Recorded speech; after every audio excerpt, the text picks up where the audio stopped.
हे बघा अशा पद्धतीनं आता हे बघा इथं येऊन करणी करायची. जरा पुढं या. आता मला माहित नाही हे बघा ही बाहुली मी काढली, हे लिंबू मी काढलं, पण याच्यामध्ये एका कुटुंबाचे सगळ्या कुटुंबाचे फोटो लावलेले दिसत आहेत. हे बघा असे सगळे फोटो लावलेले दिसत आहेत. एकाच व्यक्तीचा फोटो आहे आय थिंक हा, मला माहित नाहीये फोटो. आणि त्याच्यानंतर त्याच्यावरती काहीतरी मजकूर पण लिहितात हे लोक की त्यांचं वाटोळ होऊ दे वगैरे. मागाशी मी तो हे बघा याची ते डब बंद होऊ दे, मी नावं काही घेत नाही, आमचा तळतळाट लागू दे, ह्यांनी काय केले ते माघारी जाऊ दे, त्यांच्यात भांडणं होऊ दे. बघा सुशीला भीक मागायला लागू दे, सुप्रीचं वाटोळ होऊ दे, बघा तिची बदनामी होऊ दे. आता हे तिला माणसातून उठू दे. हे बघा हे फाटली चिठ्ठी माझ्याकडून, आब्याचं वाटोळ होऊ दे, म्हणजे आबा वगैरे कोणतरी असेल. पण याच्यापेक्षा वाईट काय, खाली भली मोठी त्या कुटुंबातल्या लोकांची यादी. हे बघा त्यांची नावं आहेत अक्षरशः याच्यामध्ये. देवीच्या मंदिराच्या परिसरामध्ये येऊन, तिच्या आदिवासात येऊन तुम्ही एखाद्याचं वाटोळ करण्याची मागणी करता आणि ती देवी पूर्ण करेल असं तुम्हाला वाटतं? ज्यांनी इथं येऊन खेळे ठोकलेत, म्हणजे ते कोण ते असतील तसले, मी त्यांना पुजारी म्हणणार नाही, परत परत सांगतो, पण ते म्हणतात की मी भक्त आहे काळेश्वरीचा आणि मी इथं आता कोणाचं तरी वाटोळ करतो, इथं येऊन बघा त्याचं कसं वाटोळ होतंय. हा नालायकपणा आहे त्या लोकांचा, ज्यांनी इथं खेळा ठोकलेला आहे. मी तुम्हाला आज सांगतो, मी काळेश्वरी मातेचा मूर्तीजवळ बसून काळेश्वरीचं महात्म्य तुम्हाला मी पुढे दाखवणार आहे, ते बघा.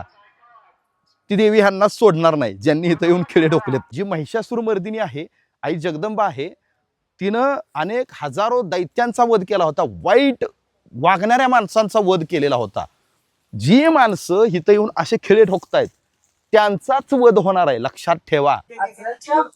असं जर कोणाच्या डोक्यात असेल त्याने माझ्यावर करणी केली म्हणून माझं वाईट झालं, तर ते डोक्यातनी काढा. देव कोणाचंही वाईट करत नाही. श्री क्षेत्र मांढरदेव काळूबाई हे महाराष्ट्रातलं एक असं देवस्थान आहे, इथे अनेक वेळा वेगवेगळ्या विषयांनी नेहमी चर्चेत राहतं. आज मांढरदेव देवस्थानच्या परिसरात येऊन मी तुम्हाला अशी एक माहिती सांगणार आहे की जी आजपर्यंत तुम्ही कधी ऐकलेली नाही. मांढरदेव देवस्थान परिसरामध्ये हे आई काळेश्वरीचं मंदिर, आणि याच मंदिरा परिसरामध्ये येऊन इथं नेमकं काळेश्वरीचं महात्म्य काय आहे हे तर मी तुम्हाला सांगणारच आहे. परंतु काळेश्वरी आणि काळूबाई ह्या दोन ठिकाणं, म्हणजे हे दोन्ही नावं एकाच देवीची, जी मांढर देवीची काळूबाई.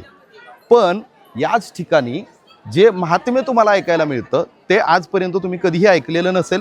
सगळ्यात महत्त्वाचं, काळूबाई ही कालिका माता, आणि संपूर्ण भारतामध्ये 3च ठिकाणी या देवीचा अवतार.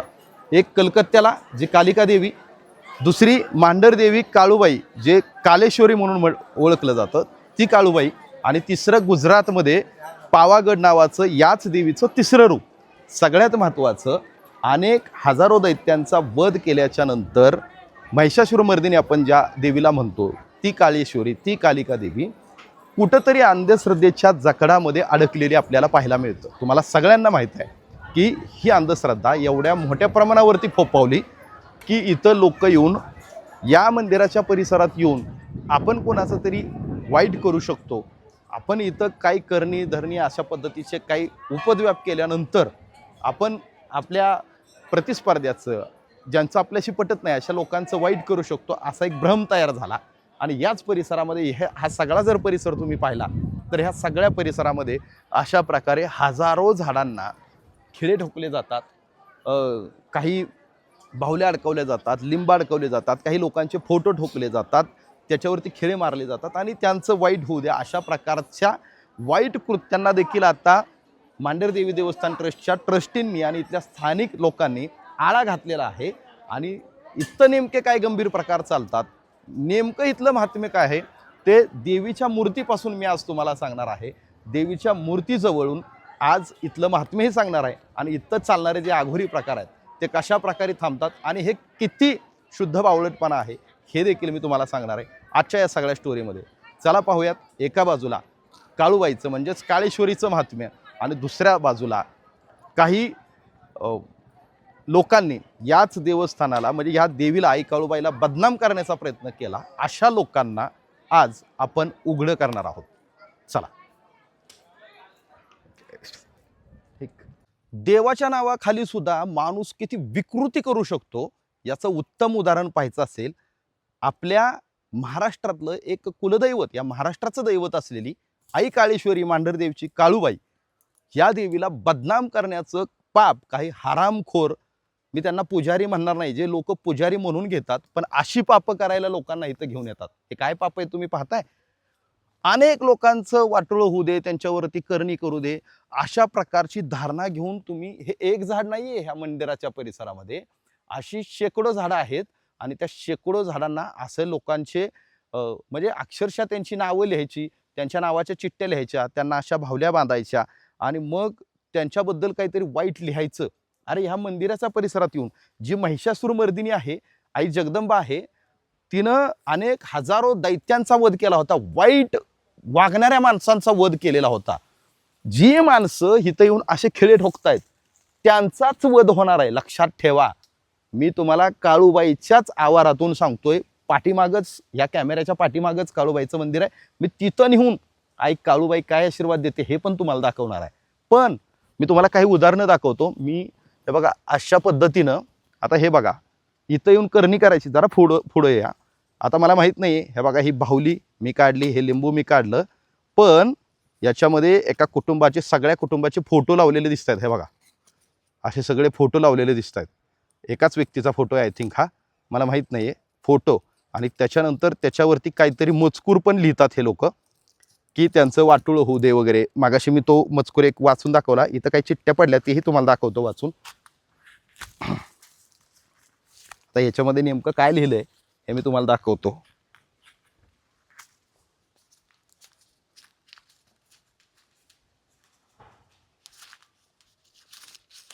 हे सगळं पाहिल्याच्या नंतर तळपायाचा आग म्हणजे अरे हे तर कहर झाला.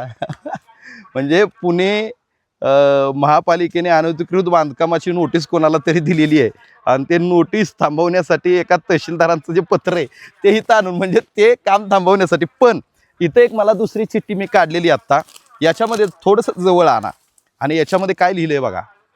हे बघा, याची ते डब बंद होऊ दे, मी नावं काही घेत नाही, आमचा तळतळाट लागू दे, ह्यांनी काय केले ते माघारी जाऊ दे, त्यांच्यात भांडणं होऊ दे.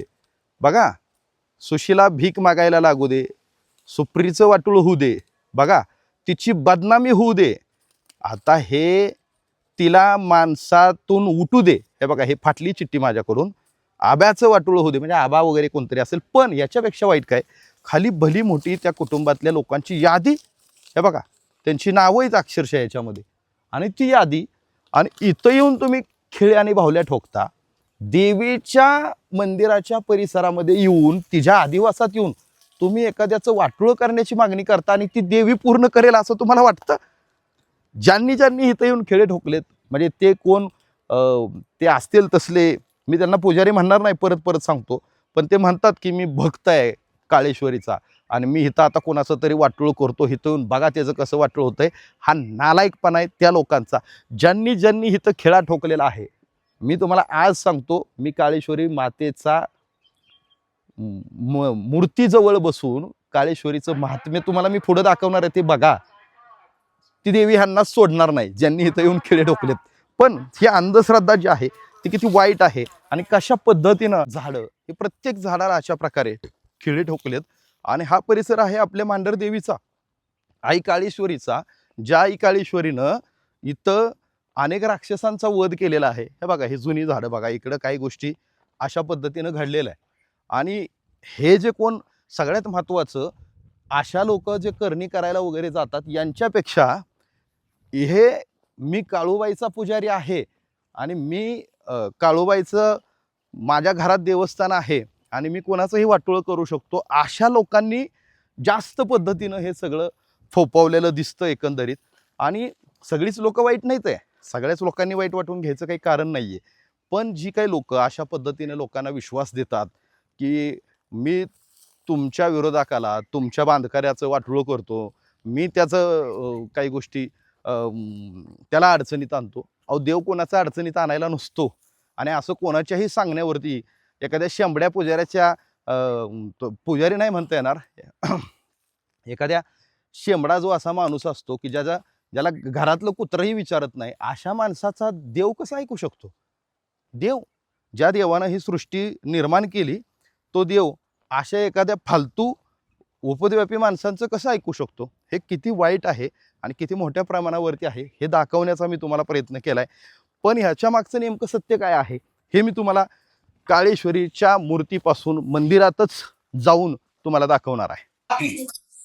देवीचे मुख्य पुजारी आणि विश्वस्त देवस्थान ट्रस्ट मांढरदेवी. देवस्थान अलीकडच्या काळामध्ये मांढरदेव देवस्थानच्या परिसरामध्ये चालणाऱ्या अंधश्रद्धा मोडीत काढल्यात, हे सगळ्यात मोठं पाऊल उचललं. त्याच्याबद्दल पण माहिती सांगा. आमच्या इथं लोकांचं का कोणाच ठाऊक एक असा समज झाला होता की भाऊली ठोकली की मला गुण येतो, खेळा ठोकला की मला गुण येतो. बरोबर. मग ते मोडीत काढण्यासाठी आम्हाला बराचसा काळ गेलाय. असं एवढ्या सहजासहजी नाही झालेलं ते. अजूनही इथलं जरी बंद केलं असलं तरी आसपासच्या झाडांना ठोकतातच. बरोबर. मग रात्रीचे येऊन ठोकतात. तर त्याच्यावर नियंत्रण ठेवणं म्हणजे प्रत्येक माणसागणीच माणूस ठेवावा लागेल. तर जेवढं आमच्याच्याने शक्य होईल तेवढं तरी आम्ही केलेलं आहे. बऱ्यापैकी हे बावल्या ठोकणारे वगैरे या मंडळींचा इथं निर्बंध घातलेत किंवा हे असल्या अंधश्रद्धा समाजात पसरून देवाचं नाव बदनाम करण्यापेक्षा देवाचं सत्व काय आहे हे आम्ही जितकं जास्त सांगता येईल तेवढं सांगण्याचा प्रयत्न करत असतो. महाराज, तुमच्या निमित्तानं आता तुम्ही आई जगदंबेच्या पायथ्याला आहात, तुम्ही रोज पूजा करता. कोणाच्या सांगण्यावरून देवी असं कोणाचं कृत करते का काय, हा लोकांना पण संदेश आहे. हा सगळ्यात मोठा मूर्खपणा आहे की कुणी देव घातला म्हणून देव तुमच्याकडं. देव ही काय घालण्याची गोष्ट आहे का? मुळात देव समजणं, देवाला समजून घ्या. मी नेहमी माझ्या भाविकांना सांगत असतो की तुम्ही ज्या देवाकडे मागा येता त्या देवावर तुमचा पहिली गोष्ट विश्वास पाहिजे. कुठलाही माणूस कुणाचंही चांगलं किंवा वाईट करू शकत नाही. असं जर कुणाच्या डोक्यात असेल त्याने माझ्यावर करणी केली म्हणून माझं वाईट झालं, तर ते डोक्यातनी काढा. देव कुणाचंही वाईट करत नाही आणि वाईट करणारे देवाजवळ नसतात. देवही त्यांना जवळ घेत नाही. देव तर नाहीच करत. आणि आपल्या समाजामध्ये एक वाईट भूमिका अशी झाली हल्ली की मी इथं येऊन जर कुणाच्या नावाने वाईट करणी केली तर त्याचं वाईट होणारच आहे. हे बऱ्याच जणांना हात जोडून सांगतोय पुजारी म्हणून की कुणाच्या नावाने काही करा, देव कुणाचंही वाईट करणार नाही. आणि कोणी तुमचं वाईट केलंय असं तुम्हाला कोणी सांगितलं असेल तर तेही डोक्यातनी काढा. कारण तुमची कर्म चांगली असली तर तुमचं चांगलंच होणार आहे. तुमच्या कर्मानुसार जसा ज्याचा भाव तसा त्याचा देव. मानला तर देव आहे आणि ज्याच्याकडे भक्ती आहे त्याला दगडातही देव आहे आणि ज्याच्याकडे भक्ती नाही त्याच्यासाठी देवच दगडाचा आहे.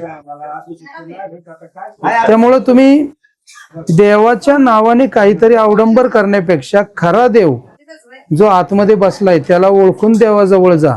देव तुम्हाला नक्की भेटेल आणि पावेल सुद्धा. जय काली.